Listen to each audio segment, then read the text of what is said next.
Class 12 के dear students, आज हमारा लेक्चर अनसोल्ड पेपर से रिलेटेड होगा। जैसा कि ऑलरेडी मैंने आपको बताया था कि हम एक अनसोल्ड पेपर की सीरीज को चला रहे हैं और जिसमें हम केवल सेक्शन सी पर ही डिस्कस करेंगे, क्योंकि सेक्शन सी जो है वो ग्रामर से और वोकैब से रिलेटेड होता है। बाकी जितने भी सेक्शंस होते हैं वो आपके याद करने वाले सेक्शंस होते हैं। तो सेक्शन सी पर हम डिस्कस करेंगे और ये 2022 का पेपर है। ये आपका 2022 का पेपर है जिसका कोड 316 EF है। EF है।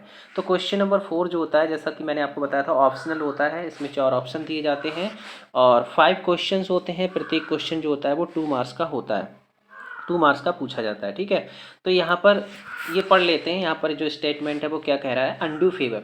अनड्यू का मतलब होता है एक अनुचित, और फेवर माने लाभ। टू प्लेस वंस रिलेटिव, इसका मतलब हुआ कि अपने रिश्तेदारों को एक ऐसे स्थान पर अनुचित लाभ देना। इन ल्यूक्रेटिव पोस्ट, ल्यूक्रेटिव का मतलब होता है एक लाभकारी, लाभकारी पद। ठीक है, तो इसका मतलब ये हुआ कि अपने रिश्तेदारों को लाभकारी पदों पर बिठाने का जो अनुचित लाभ होता है वो क्या कहलाता है। जैसे मान लीजिए, सपोज करिए आप अधिकारी हैं। ठीक है, अधिकारी, आप अधिकारी हैं, ऊंचे पद के हैं और उसमें वैकेंसी निकली हुई है, उस पर्टिकुलर डिपार्टमेंट में कोई वैकेंसी निकली हुई है जॉब के लिए।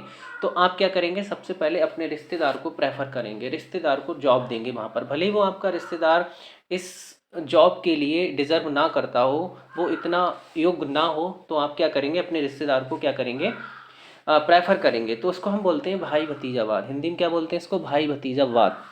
तो इंग्लिश में इसको हम कहते हैं नेपोटिज्म। इसको क्या कहते हैं, नेपोटिज्म। तो इसका जो राइट आंसर होगा वो 4 होगा, नेपोटिज्म। नेपोटिज्म इसका राइट आंसर होगा। इसके बाद नेक्स्ट वर्ड हमारा दिया है ऑन द फ्रेज। तो बी जो होगा वो फ्रेज, इडियम फ्रेज से रिलेटेड क्वेश्चन होगा। The phrase on the Ben. On the Ben का मतलब क्या होता है, वैसे बेन जो यहाँ पर दिया है, इस बेन का मतलब होता है किसी चीज़ का घटाव, किसी चीज़ का घटाव, या हम कह सकते हैं कमी, किसी चीज़ में कमी। तो इस पूरे फ्रेज का मतलब होता है, इस पूरे फ्रेज का मतलब होता है किसी चीज़ का मतलब घटता हुआ। ऑन द वेन का मतलब होता है घटता हुआ। तो ए ऑप्शन, पहला ऑप्शन हमारा जो दिया है वो इंक्रीजिंग है। इंक्रीजिंग का मतलब होता है बढ़ता हुआ, तो ये इसका एंटोनियम हो गया। डेवलपिंग का मतलब भी वही होता है, विकास करता हुआ। डिक्रीजिंग इसका राइट आंसर होगा, डिक्रीजिंग। डिक्रीजिंग का मतलब होता है घटता हुआ। तो इसका जो राइट आंसर है वो थर्ड वाला, तीसरा हमारा राइट आंसर है डिक्रीजिंग, घटता हुआ। और स्ट्राइकिंग का मतलब होता है बहुत अत्यधिक आकर्षक कोई चीज़ है, उसको बोलते हैं स्ट्राइकिंग। तो इसका जो राइट आंसर है वो क्या है, डिक्रीजिंग है। Next one is the synonym of despise. इसमें डेस्पाइस का सिनोनियम पूछा गया है। डेस्पाइस का मतलब क्या होता है, मैंने आपको जो सिनोनियम मैंने आपको किस तरह से याद कराए थे, डेस्पाइस निमोनिक्स से मैंने आपको याद कराया था। तो इसमें क्या आ रहा है, देश। निमोनिक्स का मतलब क्या होता है, उस वर्ड में जो पर्टिकुलर साउंड आ रहा है उसी से हम एक ट्रिक बनाते हैं, उस ट्रिक से उस वर्ड को मेमोराइज करते हैं। तो इसमें देश आ रहा है और पाइज आ रहा है। अपाइज मतलब अपाइज, अपाइज का मतलब क्या होता है, अपाइज। आपने देखा होगा कि देश में, हमारे देश में जो अपाइज लोग होते हैं, लोग उनको घृणा की दृष्टि से देखते हैं। जो अपाइज लोग होते हैं उसको घृणा की दृष्टि से देखते हैं। ठीक है, तो देश में जो पाइज लोग होते हैं, जो अपाइज लोग होते हैं, उनको लोग किसकी दृष्टि से देखते हैं, घृणा की दृष्टि से। तो इसका मीनिंग ही होता है घृणा। इसका मीनिंग क्या होता है, घृणा करना होता है। डिस्पाइज का मतलब घृणा करना या फिर नफरत करना होता है। तो इसका सिनोनियम पूछा गया है। ठीक है, सिनोनियम। अब इस ट्रिक से अगर आपने इस वर्ड को याद किया है तो डेफिनेटली आप इस वर्ड को भूल नहीं सकते। वैसे अगर आप रटेंगे तो भूल जाएंगे। कौन सी ट्रिक, देश में जो पाइज लोग होते हैं उनसे लोग क्या करते हैं, घृणा करते हैं। तो डेस्पाइज का मतलब क्या होता है, घृणा करना होता है। तो इसका सिनोनियम यहाँ पर पूछा गया है। सिनोनियम इसका क्या होगा, हेट। हेट माने भी होता है नफरत करना। बाकी इसके सब अंटोनियम है। लव माने प्रेम करना, रेस्पेक्ट माने सम्मान करना, सिलेक्ट आपको पता है। तो इसका जो राइट आंसर है वो क्या है, हेट। हेट इसका राइट आंसर है। सिनोनियम इसका क्या है, हेट है। Next one is D. Rohit has gone before his father कम। तो यहाँ पे लिखा है विच वर्ड, कौन सा शब्द इन द अबव सेंटेंस, यानी ऊपर वाले सेंटेंस में कौन सा वर्ड इज एन एरर। कौन सा वर्ड ऐसा है जिसमें कोई गलती है, कोई एरर है। तो ये सिंटैक्स वाला चैप्टर है। तो सिंटैक्स इसमें हमें देखना है कि इस सेंटेंस में कौन सा वर्ड जो है ग्रामेटिकल उसमें एरर है। जैसे कि यहाँ पर दिया है गोन, तो देखेंगे रोहित हैज गोन इसमें दो क्लास हैं जो कि बिफोर से जुड़े हुए हैं। पहला क्लास जो है वो प्रेजेंट परफेक्ट में है, दूसरा क्लास किस में होगा। तो ध्यान रखेंगे, अगर पहला क्लास आपका प्रेजेंट में है यानी प्रेजेंट परफेक्ट या प्रेजेंट में है, तो दूसरा क्लास भी आपका किस में होना चाहिए, प्रेजेंट में होना चाहिए।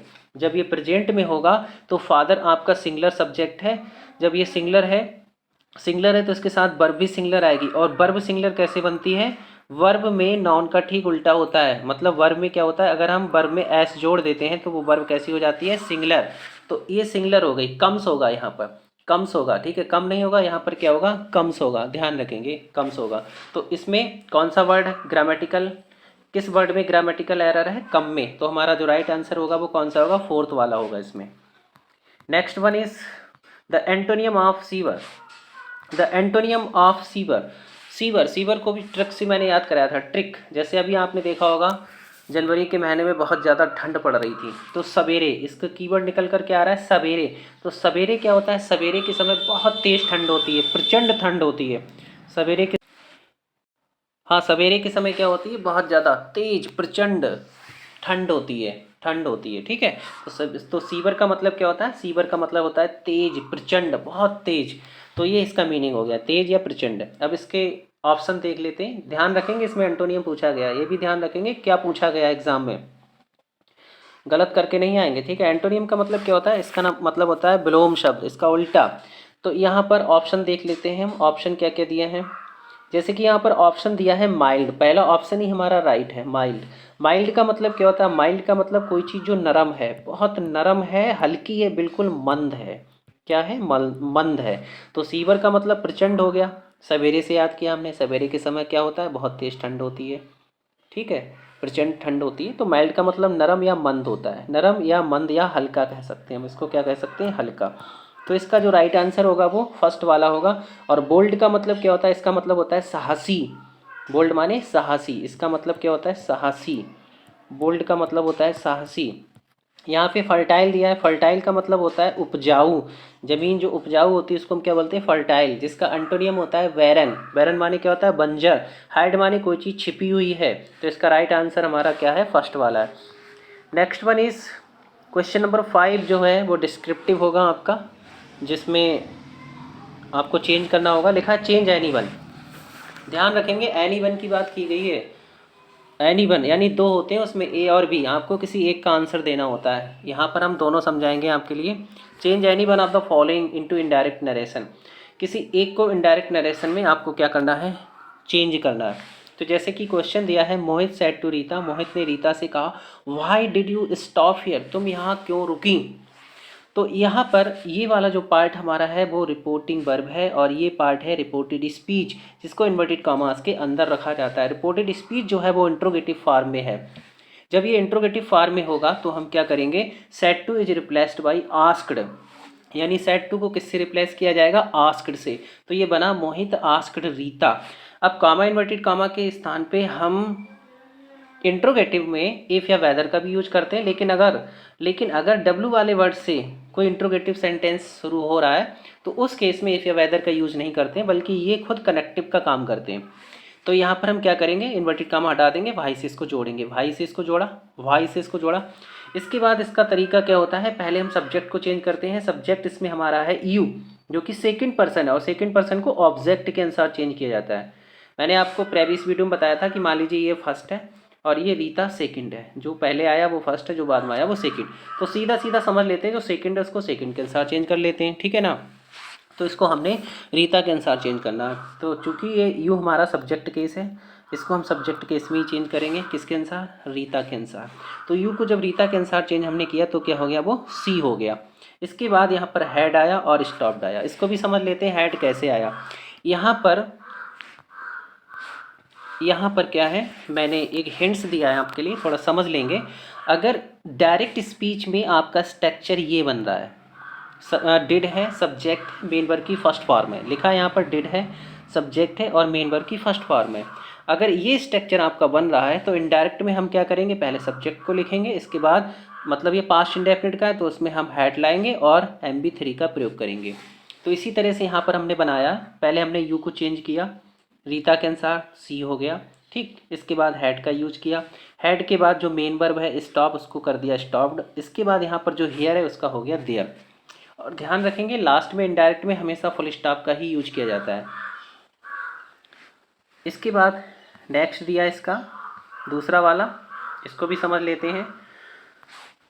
The teacher said to the children, teacher ने बच्चों से कहा do not quarrel with your sister, अपनी बहनों से मत लड़ो, अपनी बहनों से मत झगड़ो। तो यहाँ पर ये सेंटेंस आपका इम्परेटिव है जो कि डू नॉट से स्टार्ट है। जब सेंटेंस डू नॉट से स्टार्ट होता है तो उसको हम दो तरह से बना सकते हैं। एक तो इसको फॉरवर्ड के द्वारा, यहाँ पर हिंट्स दिया है, अगर जब भी सेंटेंस डू नॉट से स्टार्ट हो रहा है इम्परेटिव सेंटेंस है तो उसमें हम क्या करेंगे, सेड या सेड टू के स्थान पे फॉरवर्ड का यूज करेंगे।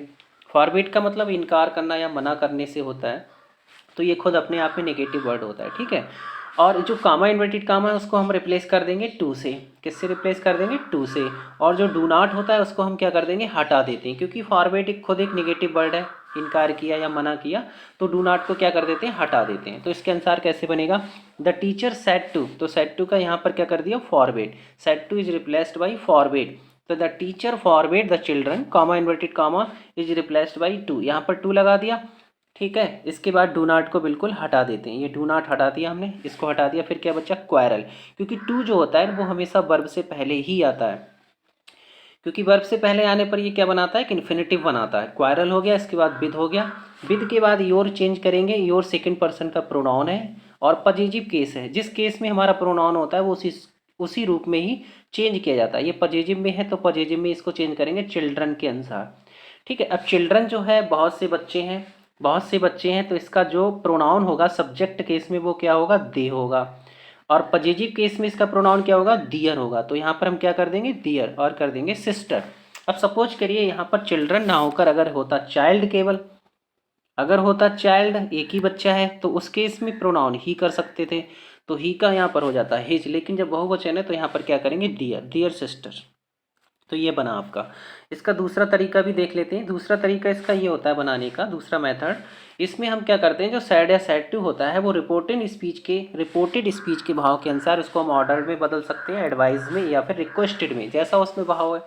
तो उसमें टीचर ने क्या कहा है, मना किया है ना, क्या करने से मना किया है, अपनी बहनों से लड़ने के लिए मना किया है, तो यहाँ पर आदेश भी चल जाएगा और सलाह भी चल जाएगी, ठीक है। तो इसमें ये हिंट्स दिया गया है।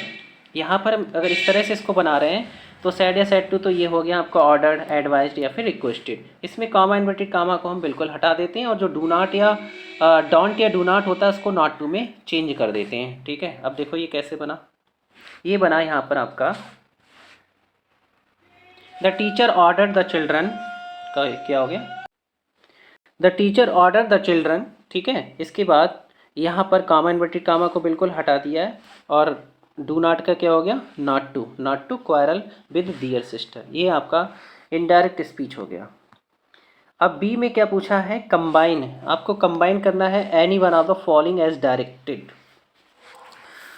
तो क्लास 12 के जो बच्चे ये भी ध्यान रखेंगे कि इसमें आप केवल ब्लू और ब्लैक पेन का यूज करेंगे। यहाँ पर मैंने कलरफुल का यूज किया है, इसलिए यूज किया ताकि आपको अच्छे से क्लियर हो जाए, अच्छे से समझ में आए। तो यहाँ पे लिखा है, और हाँ अगर वीडियो आपको पसंद आ रहा हो तो प्लीज़ इसको लाइक कर दें और ज़्यादा से ज़्यादा अपने फ्रेंड सर्कल में इसको शेयर भी कर दें। और इसका PDF जो है वो आपको हमारे टेलीग्राम चैनल पर जो इंग्लिश विद रितुल सर के नाम से है वो आपको मिल जाएगा। इसकी जो लिंक है टेलीग्राम चैनल की वो भी आपको इसके डिस्क्रिप्शन बॉक्स में मिल जाएगी, ठीक है ना। तो चलिए देखते हैं, combine any one of the following as direct. आपको कंबाइन करना है, दो सेंटेंस या दो से अधिक सेंटेंसों को जोड़कर आपको एक सेंटेंस बनाना है। ये आपका चैप्टर है क्या कहते हैं, सिंथेसिस वाला। सिंथेसिस में सिंपल, कॉम्प्लेक्स और कंपाउंड आते हैं, ठीक है। तो यहाँ पर ब्रैकेट में दिया होगा कि आपको क्या बनाना है, किस में आपको कंबाइन करना है। तो यहाँ पे लिखा है द थीफ वाज पनिश्ड, चोर को सजा दी गई, चोर को सजा दी गई थी। सेंटेंस पैसिव वॉइस में है, चोर को सजा दी गई थी। द थीप बाज फाइंड, और चोर को जुर्माना बोला गया था, चोर को जुर्माना बोला गया था। इसे हमें कंपाउंड बनाना है। तो इसमें इसको किस तरह से बनाएंगे, कंपाउंड सेंटेंस में कोऑर्डिनेटिंग कंजक्शन का यूज करते हैं हम। किस कंजक्शन का यूज करते हैं इसमें, कोऑर्डिनेटिंग कंजक्शन का यूज करते हैं। अब इसमें क्या करेंगे, इसमें चोर को सजा दी गई है और उसे जुर्माना बोला गया है, ठीक है, ये सेम चीज़ें हैं यहाँ पर, बिल्कुल सेम चीज़। जब सेम चीज़ होती है तो उस केस में हम कोऑर्डिनेटिंग में जो कुमुलेटिव कंजक्शन आता है, जिसको हम जोड़ बताने वाला कंजक्शन कहते हैं, जो समान चीज़ों को जोड़ने का काम करता है, उसका यूज करते हैं। ठीक है ना। तो अर्थ निकाल कर हम इसको समझ लेंगे कि इसमें कौन सा कंजक्शन फिट हो रहा है। तो इसमें 3 कंजक्शन फिट हो जाते हैं। एक तो नॉट ओनली फिट हो जाएगा, नॉट ओनली बट आल्सो, इसका एक पेयर होता है। जहाँ नॉट ओनली आता है वहाँ बट आल्सो भी आता है। और दूसरा एज वेल एज का मतलब होता है के साथ साथ, ये भी फिट हो जाएगा। तो तीनों तरीके से मैंने इसको बनाया है यहाँ पर। तो समझते हैं यहाँ पर किस तरह से नॉट ओनली का फिट करेंगे यहाँ पे। तो यहाँ पर जो नॉट ओनली दिया है, जैसे आपको पता है कि नॉट का यूज हम किसके बाद करते हैं, हेल्पिंग वर्ब के बाद करते हैं। यहाँ पे कर दिया, ठीक। The thief was not only punished, not only का यूज यहाँ पर कर दिया। इसका अर्थ हुआ चोर को केवल सजा ही नहीं दी गई, वट आल्सो फाइंड, बल्कि उस पर जुर्माना भी बोला गया। तो यहाँ पर बाज के बाद हमने नॉट ओनली लगाया। अब नॉट ओनली जो है वो वर्ब से पहले आया, तो इसका जो दूसरा पेयर है बट आल्सो, वो भी कहाँ होना चाहिए, वर्ब से पहले होना चाहिए। ठीक है, देख लेंगे हम, बट आल्सो वर्ब से पहले, तो नॉट ओनली भी मेन वर्ब से पहले होना चाहिए। ठीक है, तो ये इसका सही यूज है। तो इसका अर्थ हुआ कि चोर को केवल सजा ही नहीं दी गई बल्कि उस पर जुर्माना भी बोला गया। सेंटेंस बहुत ज़्यादा इंपॉर्टेंट है, कई बार एग्जाम में इसको पूछा गया है। 2022 के साथ साथ इसको शायद 2018 में और इससे पहले भी कई बार पूछा गया है, इसलिए इम्पॉर्टेंट बन जाता है। अब देखिए दूसरा तरीका इसका क्या बनाने का। दूसरा तरीका ये है, जैसे ये सेम चीज़ है, सजा दी गई और उसे जुर्माना बोला गया, तो इसको हम किससे जोड़ सकते हैं, एज वेल एज से भी जोड़ सकते हैं। द थीप वाज पनिश्ड, चोर को सजा दी गई, एज वेल एज फाइंड, ये पूरा वर्ड है एज वेल एज। ठीक है, ये एज वेल एज, उसके साथ साथ उस पर जुर्माना भी बोला गया। तो ऐसे भी इसको बना सकते हैं, एंड से भी इसको बना सकते हैं। द थीप वाज पनिश्ड, पहला सेंटेंस हमने ऐसे ही लिखा, इसके बाद जो फाइंड बचा लास्ट वाला उसको लिख के इससे पहले के जो वर्ड्स है वो हटा दिए। तो द थीप वाज पनिश्ड, चोर को सजा दी गई और उस जुर्माना बोला गया। तो तीनों तरीके से इसको बना सकते हैं, लेकिन एग्जाम में आप किसी एक तरीके से बना के आएंगे। ठीक है, किसी एक मेथड का यूज करेंगे। अब इसके बाद इसमें जो दूसरा दिया है, कॉम्प्लेक्स बनाना है आपको इसको। When does the train arrive, train कब आती है, इसका मतलब वह ट्रेन कब आती है। I do not know the time, मैं समय को नहीं जानता हूँ। हमें बनाना है कॉम्प्लेक्स। ठीक है, तो कॉम्प्लेक्स बनाना है यहाँ पर। तो ये कॉम्प्लेक्स बना है, यहाँ पर टाइम को मेंशन किया गया है, टाइम दिखाया जा रहा है, यहाँ पर टाइम को शो किया गया है।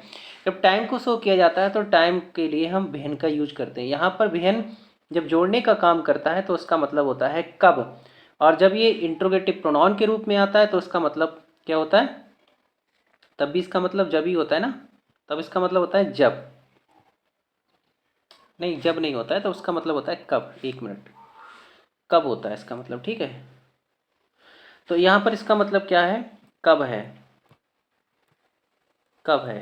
ठीक, तो आई डू नॉट नो, एक बात ध्यान रखेंगे, नो वाला जो सेंटेंस होता है, जानने वाला, नो माने जानना होता है, इसका मतलब होता है, मतलब ये जो सेंटेंस होता है, ये जो क्लॉज होता है वो हमेशा पहले आता है, तो उसको हम पहले ले आएंगे। आई डू नॉट नो, मैं नहीं जानता हूँ।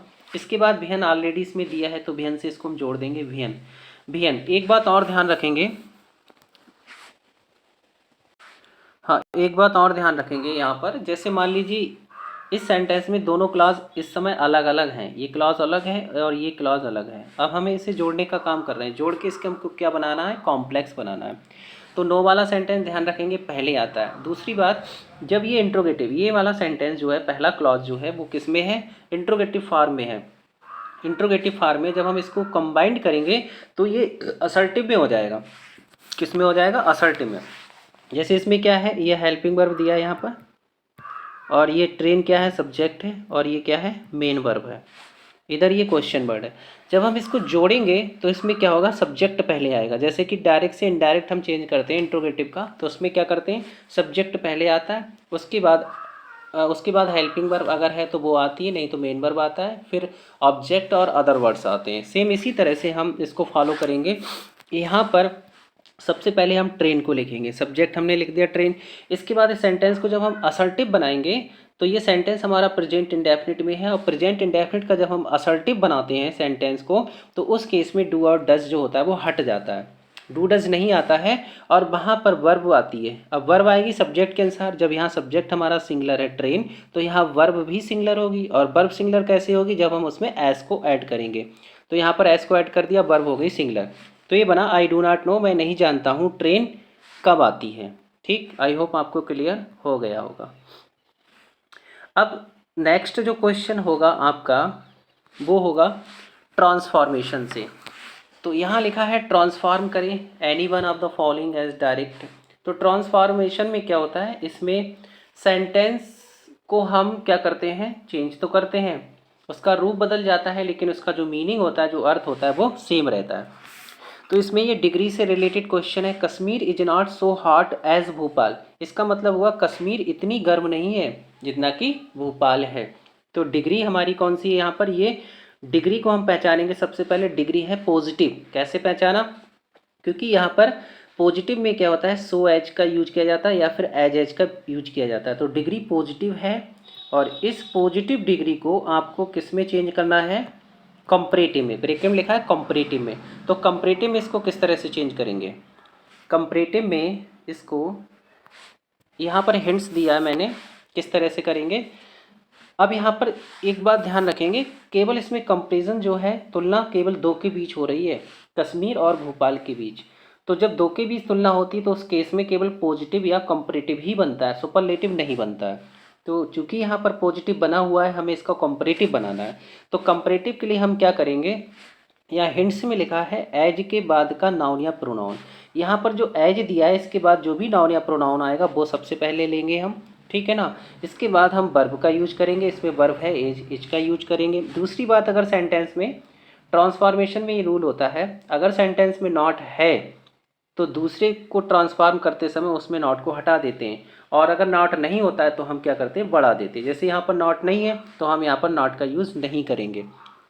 तो यहाँ पर वर्ब लिखा, वर्ब लिखेंगे। इसके बाद जो एडजेक्टिव है आपका, ये एडजेक्टिव पॉजिटिव में है हॉट, तो इसको हम कंपैरेटिव में चेंज करेंगे, ठीक है, कंपैरेटिव में इसको चेंज करेंगे।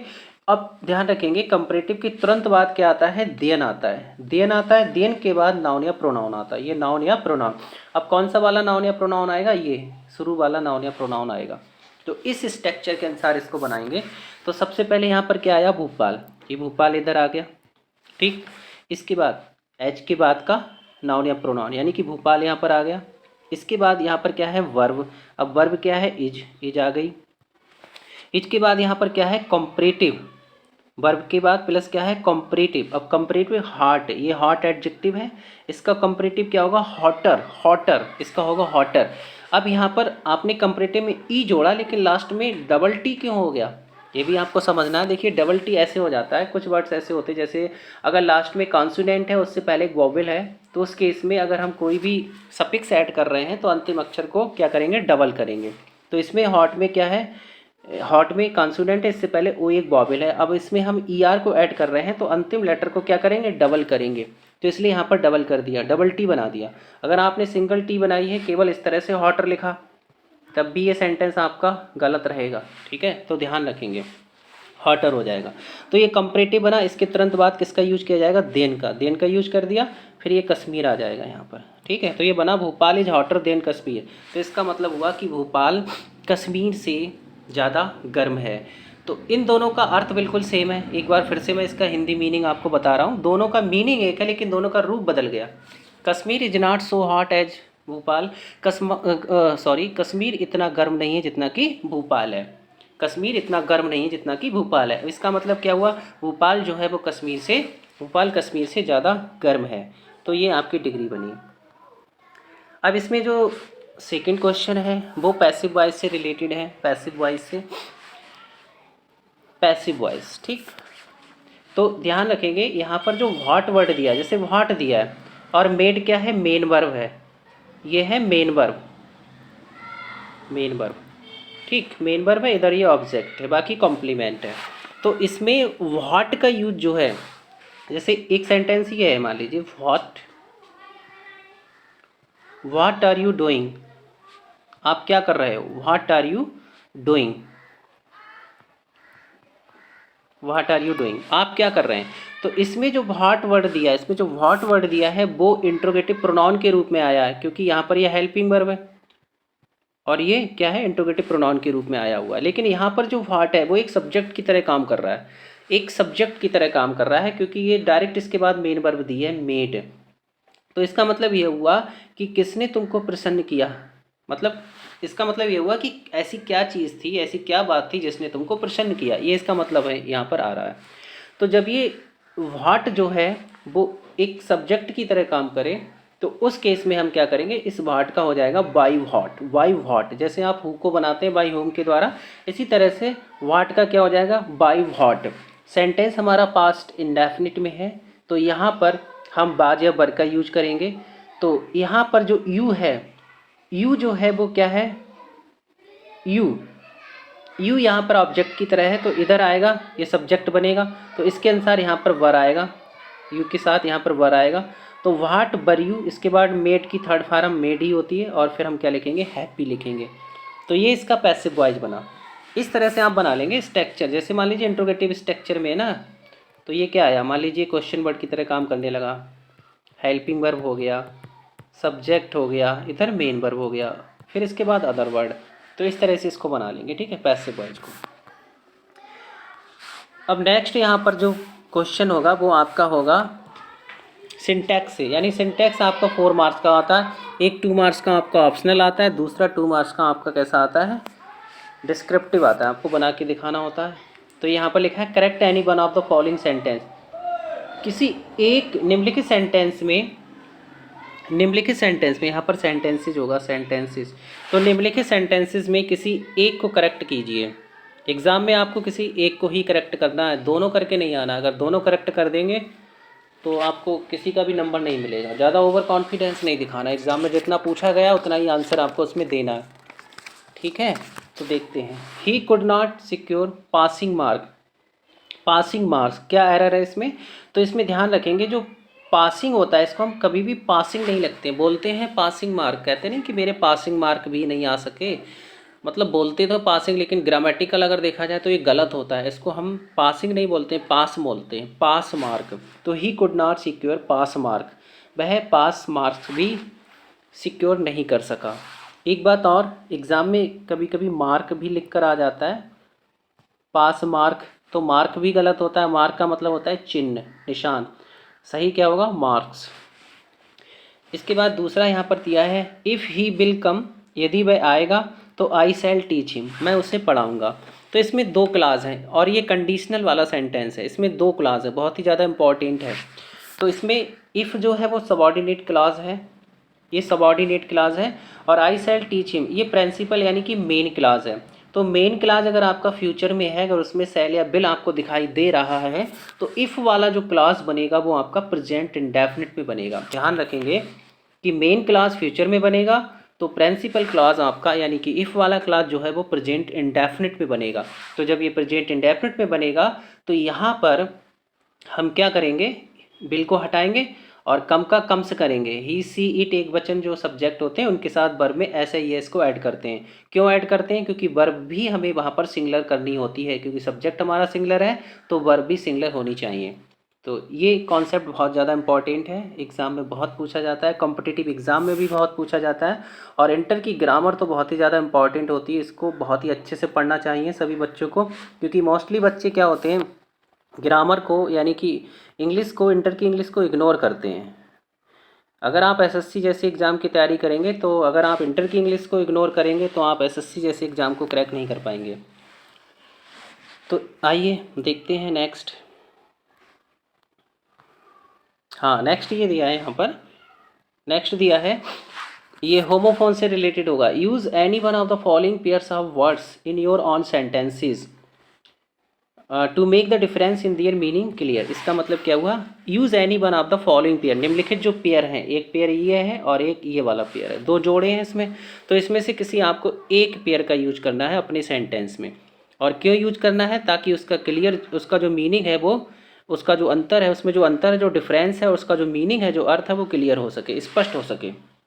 तो ये होमोफोन्स होते हैं जिसमें क्या होता है, इनका प्रोनाउंसिएशन जो होता है वो बिल्कुल सेम होता है, इसकी स्पेलिंग अलग होती है और इसके मीनिंग भी बिल्कुल अलग होते हैं। तो इसे हमें सेंटेंस में यूज करके दिखाना होता है एग्ज़ाम में।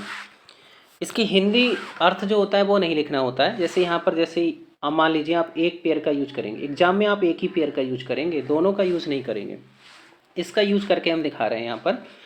और तो जैसे ये लिखा है पेन और पेन, इस पेन का मतलब क्या होता है और इस पेन का मतलब क्या होता है? इस पेन का मतलब होता है दर्द, दर्द पीड़ा जिसे कहते हैं।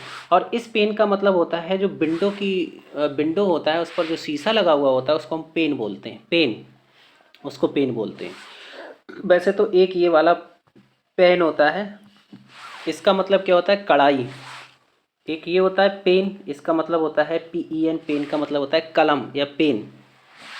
तो यहाँ पर इसका यूज कर रहे हैं the pen is too much for me, इसका मतलब क्या हुआ? दर्द मुझे बहुत अधिक है। तो यहाँ पर पेन का मतलब क्या हुआ? दर्द। अब यहाँ पर क्या लिखा है? इस वाले पेन को यूज किया यहाँ पर, who has broken the pain of my window, मेरे खिड़की का जो पेन है, मेरे खिड़की का जो शीशा है वो किसने तोड़ा है? Who has broken the pain of my window. जैसे आपने एक चैप्टर पढ़ा है the red trap, the red trap. तो रेड ट्रैप में जो रेड ट्रैप सेलर होता है वो एक क्राफ्टर की कुटिया में रहता है, और सुबह के समय क्राफ्टर और जो रेड ट्रैप सेलर होते हैं दोनों अपने अपने रास्ते पर चले जाते हैं काम के लिए। उसके बाद जो रेड ट्रैप सेलर होता है आधे घंटे बाद वापस आता है।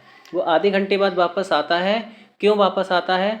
क्योंकि क्योंकि जब वो क्राफ्टर उस रेड ट्रैप सेलर को अपनी कुटिया में शरण दे देता है, तो कुटिया में जो क्राफ्टर होता है, जो कृषक होता है, वो अपनी सारी बातें बताता है कि ये मेरी गाय है और इसी की वजह से मेरा पालन पोषण होता है, मैं इसका दूध बेचता हूँ और जो भी बेच के मैं क्या करता हूँ, कमाता हूँ। तो वो इस बात पर विश्वास नहीं करता है, कौन? Red trap seller.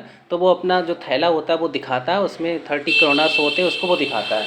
और 30 क्रोनर जो होते हैं उसे देखकर उस रेड ट्रैप सेलर के मन में एक लालच क्रिएट हो जाता है, और लालच की वजह से ही वो क्या होता है, सुबह के समय जब क्राफ्टर अपने खेत पे या कहीं किसी और काम से चला जाता है, तो जो रेड ट्रैप सेलर होता है वो आधे घंटे बाद आता है, और वो क्या करता है, वो थैला जो होता है वो उस कुटिया की खिड़की यानी विंडो जो होती है उसके पास में टंगा हुआ होता है। तो वो घूंसे से क्या करता है, उस विंडो के शीशे को तोड़ देता है। तो उसमें ये वर्ड आया है पेन, पेन वर्ड उसमें आया है, ठीक है। उस पेन को क्या कर देता है, तोड़ देता है। तो पेन जो होता है वो विंडो का जो शीशा होता है उसे कहते हैं।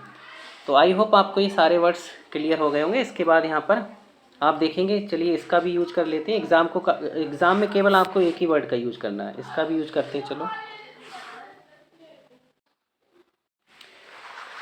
ये हमारी एक वीडियो है होमोफोन्स वाली, इसमें मैंने बहुत अच्छे से समझाया है, चित्र के साथ समझाया है। इसमें भी आपको समझा रहा हूँ अच्छे से। एडॉप्ट, इस एडॉप्ट का मतलब और इस एडॉप्ट का मतलब क्या होता है?